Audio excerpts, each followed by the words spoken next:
This is Royal Princessa, and today I got this book. Do you remember on one of my uploads after this kind of video? I'm gonna read stories to you about Jack and the Beanstalk, and now I'm gonna make more stories about it.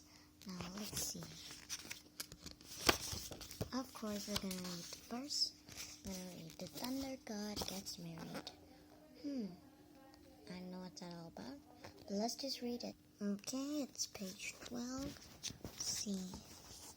Oh, that's too much.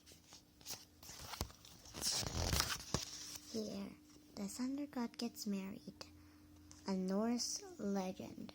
Up in heaven, Thor, the Thunder God, was furious. Someone had stolen his magic hammer. Thor's magic hammer was the terror of the gods. Whenever he threw it, it killed anything that it touched, and it will always return to his hand.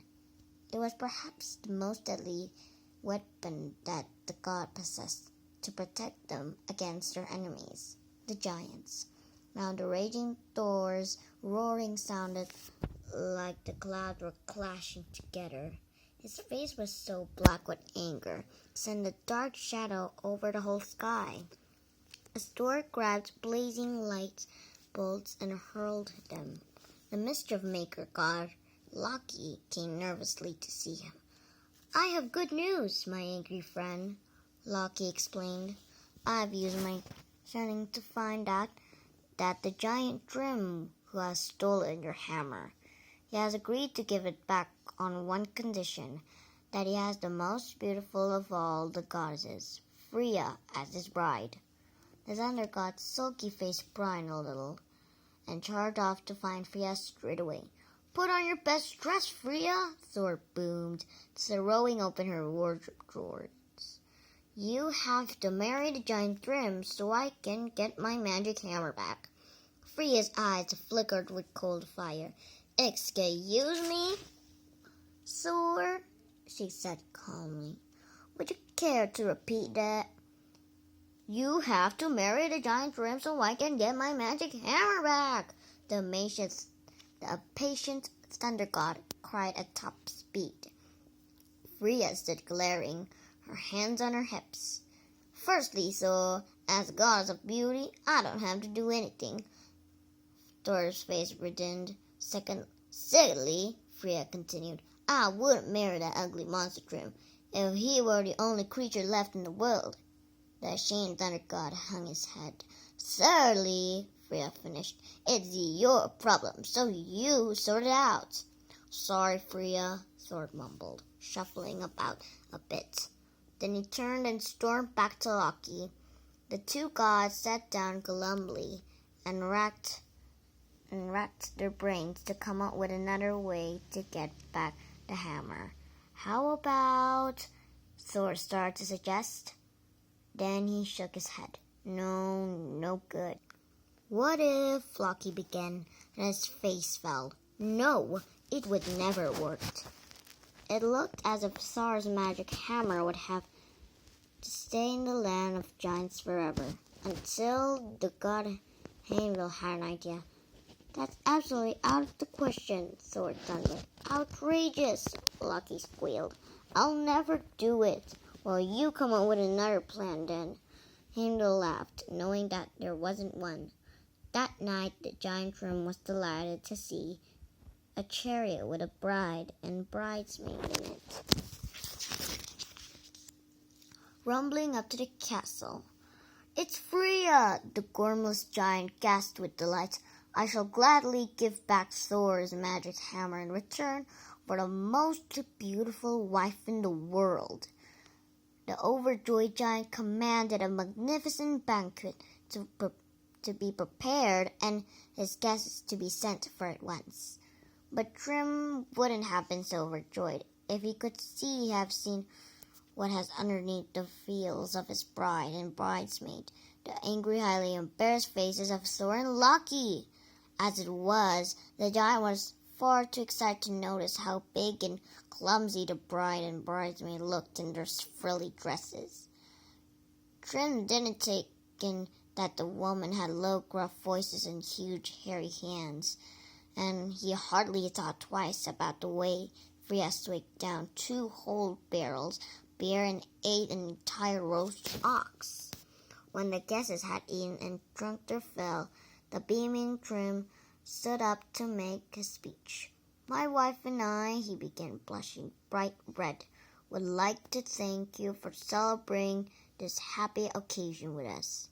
Frias made me the luckiest being in the universe.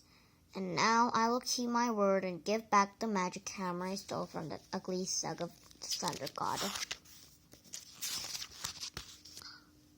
There was a roll of drums as one of Trim's servants brought in a magic hammer on a cushion. Trim held it high in the air for its marveling guests to admire, and with a grand flourish presented it to his bride. "The ugly thug of a Thunder God thanks you," roared Thor, ripping off his veil and springing to his feet, and before Trim as his guests could really take in the trick, they were lying dead on the floor, and the wedding feast was expectedly over.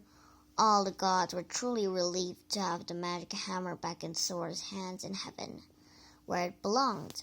But it was a long time before Thor and Loki could laugh with the other gods about how charming they both looked in a dress. So that's the first story I will be telling you, but that's not the only one. We're gonna read more stories. Isn't that exciting? We're gonna read The Baker's Daughter. A long time ago, there lived a baker who was a mean, greedy man. He sought every day to put money by and cheated people whenever he was able when they came to his shop. He had a daughter who helped him in his business, and seeing how her father treated the people, and he succeeded in getting money by his bad practices, she too, in time, came to do the like. One day when her father was away, and the little girl remained alone in the shop, and an old woman came in. "My pretty girl," said she, "give me a little bit of piece of dough, for I am old and very hungry." The girl at first told her to be off, but as the old woman would not go and begged harder than before for a piece of bread, at last the baker's daughter took up a piece of dough and giving it to her, said, "There, now be off, and do not trouble me any more." "My dear," said the woman, "you have given me a piece of dough. Let me bake it in your oven, for I have no place of my own to bake it in." "Very well," replied the girl, and taking the dough, she placed it in the oven, while the old woman sat down to wait while it was baked. When the girl thought the bread should be ready, she looked in the oven expecting to find there a small cake, and was very much amazed to find instead of a very large loaf of bread. She pretended to look about the oven, as if in search of something. "I cannot find cake," said she. "It must have tumbled into the fire and got burned." "Very well," said the old woman. "Give me another piece of dough instead, and I will wait while it bakes." So the girl took another piece of dough, smaller than the first piece, and having put in the oven, shut the door. At the end of a few minutes or so, she looked in again, and found there another loaf, larger than the last. "Dear me," said she, pretending to look about her, "I have surely lost the dough again. There's no cake here." "'Tis a pity," said the old woman, "but never mind. I will wait while you bake me another piece." So the baker's daughter took a piece of dough as small as her finger and put it in the oven, while the old woman sat near. When she thought it ought to be baked, she looked in the oven. There saw a loaf larger than either of the others. "That is mine," said the old woman. "No," replied the girl. "How could a large loaf have grown out of a little piece of dough? "It is mine, I'm sure," said the woman. "It is not," said the girl. "You shall not have it."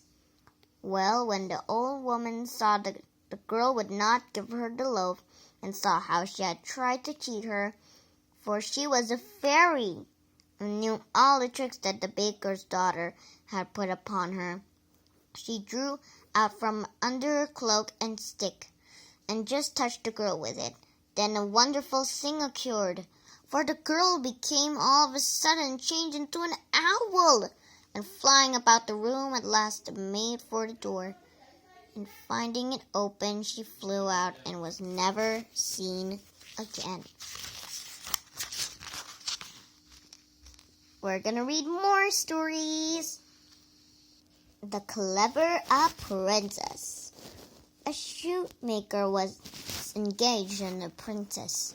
A short time after the apprenticeship began, the shoemaker asked the boy what he would call him when addressing him. "I would call you master," answered the apprentice. "No," said the master. "You must call me master above all masters." "What would you call my strocers?" "Oh, I would call him strocers," said the apprentice. "No, you must call him strunfers." "And what would you call my wife?" "Oh, I would call her mistress," replied the apprentice. "No, you must call her the fair lady Madam." "What would you call my son?" "Oh, I would call him Johnny," answered the apprentice. "No, you must call him John the Great." "And what would you call the cat?" "Oh, I would call him Pussy." "No, you must call him Great Gropus." "And what would you call the fire?" "Oh, I would call it Fire." "No, you must call it Fire Evangelist." "And what would you call the peat stack?" "Oh, I would just call it Peat Stack." "No, you must call it Mount Patago." "And what would you call the well?" "Oh, I would call it Well." No, no, no, no, no, no. You must call it the Fair Fountain." "And last of all, what would you call a house?" "Oh, I would call it House, all right." "No, no, no, no, and no. You must call it Castle of Mungo." The shoemaker, after giving this lesson to his apprentice, told him that the first day he managed to use all these words at once without making a mistake, the apprenticeship would end. Then one morning the apprentice got out of bed before his master lit the fire. He tied some bits of paper to the tail of the cat and threw the animal into the fire. The cat ran out with the papers all in a blaze, landing in the peat stack, which caught fire. The apprentice hurried to his master and cried, "Master above all masters, start up and jump into your strunifers, and call upon Sir John the Great and fair Lady Madam, for Cargo Gropus has..." What is this? What is this? I cannot read it, but if in the video you guys put upside down, I hope you can continue the video. And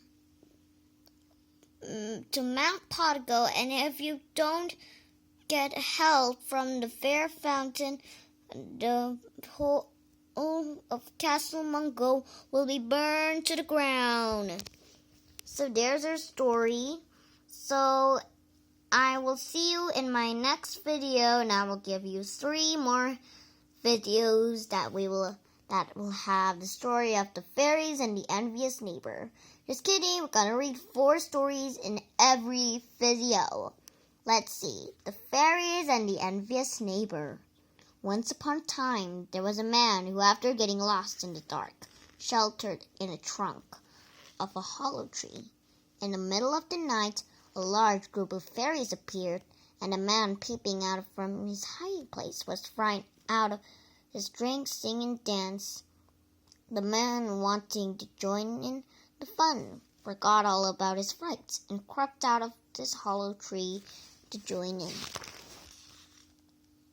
As the sun began to rise, the fairies said to the man, You're very jolly and must come out and dance with us again.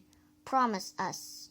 So to make sure the man would return, the elves took a large wart that grew on his forehead and then kept it. The man left for his house in a glee, both at having passed a great night and getting rid of his wart. He told the story to all his friends, who were pleased that he was cured of his wart. His neighbor, who was also troubled with a wart, was jealous, and went to find the hollow tree. Towards midnight the fairies came, and as he had expected, and began feasting and drinking with songs and dances as before. As soon as he saw this, he came out of his hollow tree and began dancing and singing as his neighbor had done. The fairies, thinking he was the first man, were delighted to see him and said, "You're a good fellow to keep your promise, so we'll give you back your wart." With that, one of the fairies pulled the wart out of his pocket and stuck it onto the man's forehead, and top of the other wart that he already had. The envious neighbor went home weeping with 2 warts instead of 1. This is a good lesson. People should be pleased for the good luck of others without wanting it for themselves. So I guess I'm telling the truth. This will be the last story and the end of the video, and I'll promise in our next video we will read Little Red Riding Hood and, oh no, spoiler alert, well, you know what kind of stories you will read in my next video. And remember, every video of stories from now on, every video of stories are 4 bundle of stories. See you later in my next video. Bye.